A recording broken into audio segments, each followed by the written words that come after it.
My dear students, welcome to online class. Hope all are well.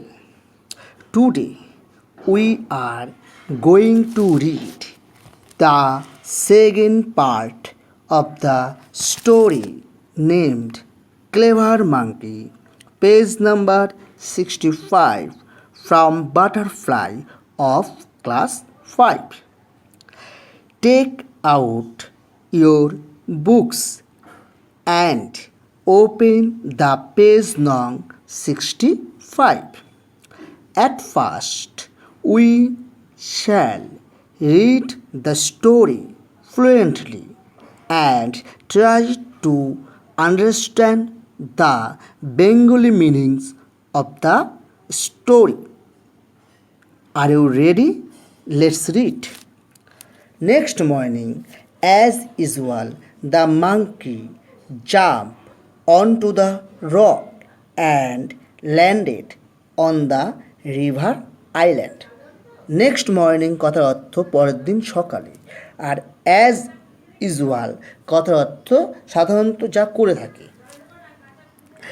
অর্থাৎ পরদিন সকালে বাদরটি প্রতিদিনের মতোই jump on two the rock অর্থাৎ রকেট সে পাথরটির উপরে লাফ দিয়ে পড়ল and landed on the river island, এবং সেখান থেকে নদীর সেই যে দ্বীপটা ছিল সেই দ্বীপে লাফিয়ে পড়ল।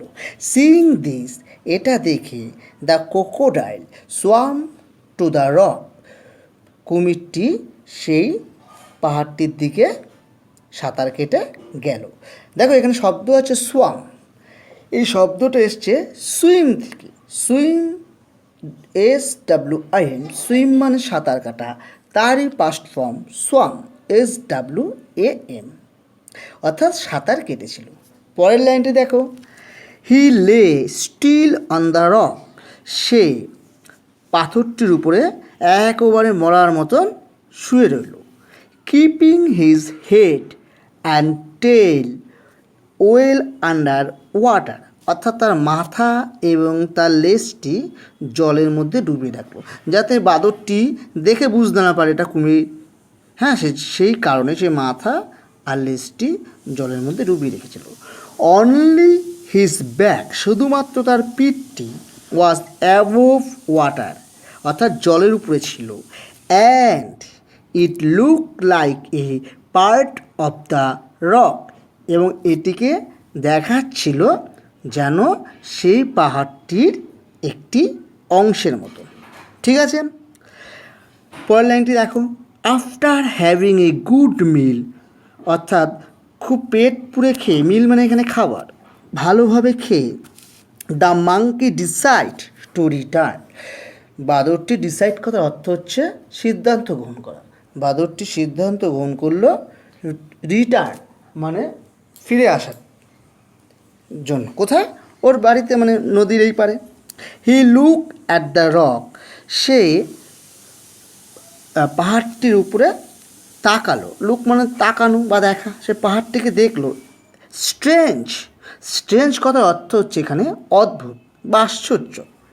The rock has become so large, অর্থাৎ এখানে লার্জ কথার অর্থ হচ্ছে বৃহৎ। বলছে আশ্চর্য, পাহাড়টিকে বড় বড় লাগছে। হি থট, সে ভাবল। ইট ওয়াজ নট সো বিগ, এইটা তো অত বড় নয়।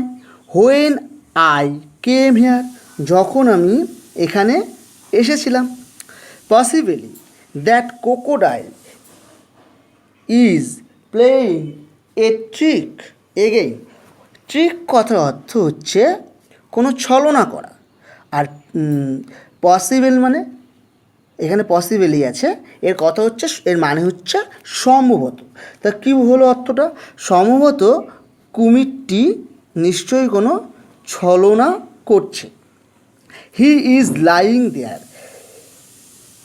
Pretending to be a rock, সে সেখানে শুয়ে আছে এবং ভান করছে যেন সে পাহাড়ের অংশ। প্রিটেন্ড কথার অর্থ হচ্ছে ভান করা। The monkey made up his mind very quickly. অর্থাৎ বাদুড়টি তার মনটাকে খুব তাড়াতাড়ি প্রস্তুত করে ফেললো। কুইক কথা অর্থ হচ্ছে তাড়াতাড়ি। হি শাউটেড কথার অর্থ হচ্ছে চিৎকার করে কিছু বলা। সে চিৎকার করে বলল, hello rock my dear friend, hello rock আমার প্রিয় বন্ধু, you look quite big today, তোমাকে আজকে অনেক বড় লাগছে। And you did not welcome me today as you always do. অর্থাৎ ওয়েলকাম কথার অর্থ এখানে স্বাগত। তুমি তো আজকে আমাকে স্বাগত জানালে না অন্যান্য দিনগুলোর মতন। Are you angry with me, তুমি কি আমার উপর রেগে আছো? অ্যাংরি কথার অর্থ রেগে থাকা। হিয়ারিং হিম, তার এই কথা শুনে, দ্য ক্রোকোডাইল থট, কুমিরটি ভাবল, perhaps this rock really talk to the monkey. Perhaps কথার অর্থ হচ্ছে সম্ভবত। বলেছে সম্ভবত পাহাড়টি বাদুড়টির সাথে বাস্তবিকই কথা বলে। রিয়েলি কথার অর্থ হচ্ছে সত্যি বা বাস্তবিক। I should speak to him posing as the rock, আমার তার সাথে এই পাহাড়টির মতোই কথা বলা উচিত। স্পিক কথার অর্থ হচ্ছে এখানে SPEAK, এই শব্দটির অর্থ কথা বলা। Otherwise he might suspect something, না হলে, আদারওয়াইজ কথার অর্থ হচ্ছে অন্যথা। হি মাইট সাসপেক্ট, সে আমাকে সন্দেহ করবে। সাসপেক্ট কথার অর্থ সন্দেহ করা। সামথিং, নিশ্চয়ই সে কিছু সন্দেহ করবে।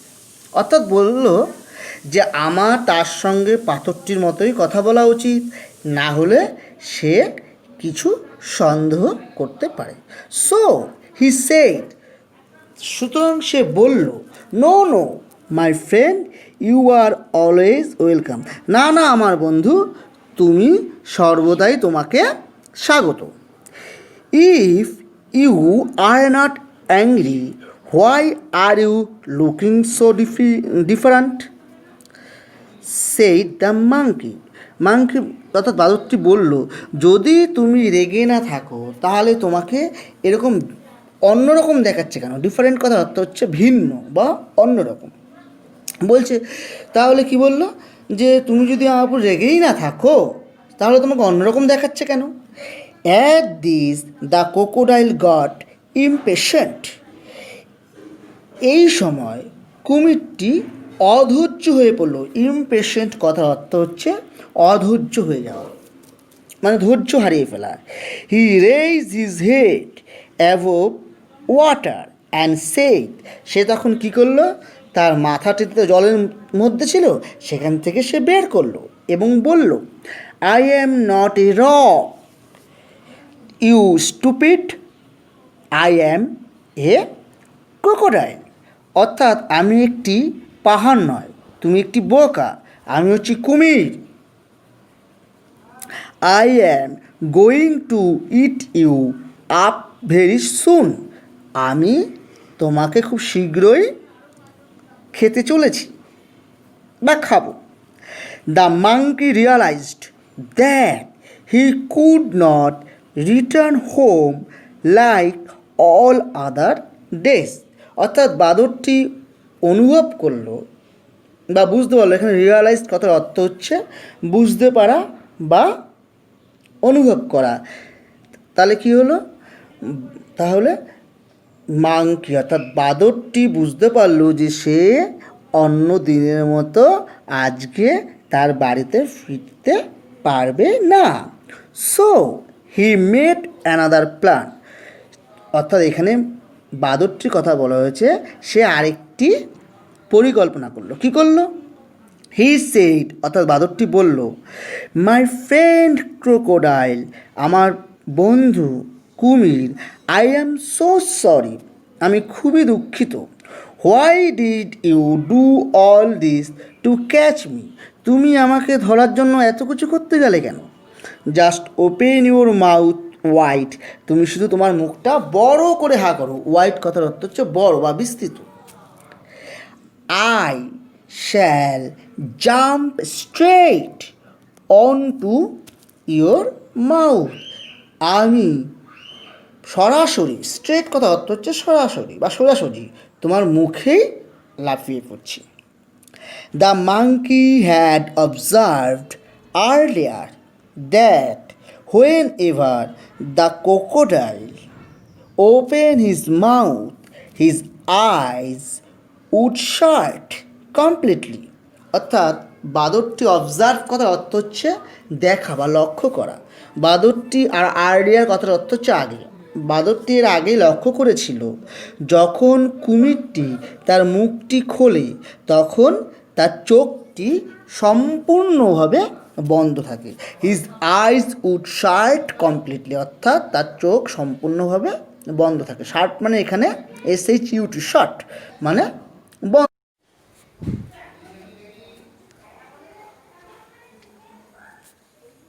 অর্থ লিখে রাখতে পারো। বাট কিন্তু the crocodile did not know this, কিন্তু কুমিরটি এটা জানতো না। KNOW, এই নো মানে হচ্ছে জানা। He was happy at the monkey's suggestion, অর্থাৎ সাজেশন কথার অর্থ হচ্ছে প্রস্তাব, ঠিক আছে, বা তার পরিকল্পনা। বাঁদরটির কথা শুনে, প্রস্তাবটি শুনে সে খুব খুশি হলো। কে খুশি হলো? কুমিরটি। He raise himself on the rock with his mouth wide open, সে কী করলো? সে পাহাড়টির উপরে উঠে আসলো পুরোপুরিভাবে এবং তার মুখটিকে হাঁ করে খুলল। মুখটাকে খুলল। অ্যান্ড হিজ আইস ক্লোজড, এবং সেই সময় তার চোখটিও বন্ধ হয়ে গেল। The clever monkey leave on the crocodile's head and then quickly jump back to the river bank. তাহলে সেই সময় চালাক বাঁদরটি কী করলো?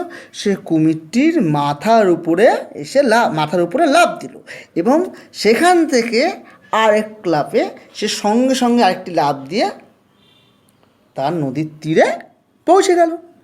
From the safety of his home upon a river side tree the monkey laugh at the crocodile, অর্থাৎ safety কথার অর্থ হচ্ছে সুরক্ষিত।